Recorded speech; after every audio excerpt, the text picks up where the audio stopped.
हम आपको अंदर की बात बता दे, रहस्य की बात बता दे, बहुत ध्यान से सुनना। भगवान के मंदिर में जाके मांगना या अपने घर में भगवान से मांगना, दो बातें होंगी तो पूर्ण हो जाएगा, नहीं पूर्ण होगा। पहली बात, आपका भगवान से संबंध क्या है, आपने उस संबंध को माना कि नहीं माना, जाना कि नहीं जाना। अगर नहीं जाना तो नहीं पूर्ण होगी। दूसरी बात, आपका अनुष्ठान क्या है, आपका भजन क्या है, आपका साधन क्या है। साधना नहीं, संबंध नहीं, तो भगवान से इसे मांगो बिल्कुल नहीं सुनेंगे। भाव युक्त पुकार ही भगवान सुनते हैं। भाव बिन सुनी पुकारे मैं कभी सुनता नहीं। भाव पूरित तेर ही करती मुझे लाचार है।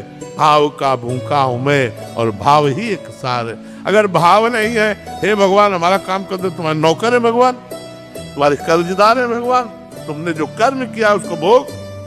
अगर भगवान से संबंध है, मेरे प्रभु मित्र है, मेरे प्रभु स्वामी है, मेरे प्रीतम है, तो हम उनसे कह सकते हैं यार सुनो बड़ी समस्या है, आपका ही दिया हुआ परिवार है, कुछ करो ना जुगाड़, तुम्हारे लिए तो कोई कवि है नहीं, अखिल कोटि ब्रह्मांडों के ईश्वर हो, यार हमारी बात बन जाएगी, तुम्हारा कुछ जाएगा नहीं, कृपा करो। ये प्यार से, हमारे दोस्त हैं तो हम दोस्ती की तरह बात करते हैं, स्वामी है तो स्वामी की तरह बात करते हैं, पिता है तो पिता की तरह बात करते हैं, पुत्र है तो पुत्र की तरह बात करते हैं।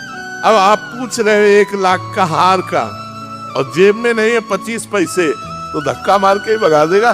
तो कितना तप है तुम्हारे पास, कितना पुण्य है तुम्हारे पास, कितना आपके पास भजन है, अब वो है नहीं और भगवान से कोई हमारी पूर्ति कर दे तो सब मम प्री सब मम उपजाए। संपूर्ण सृष्टि भगवान की है और विधान रख दिया है, अवश्य में वो भोक्तव्यम कृतम कर्म शुभाशुभम। जो तुम पाप और पुण्य करोगे उसका फल तुम्हें भोगना पड़ेगा।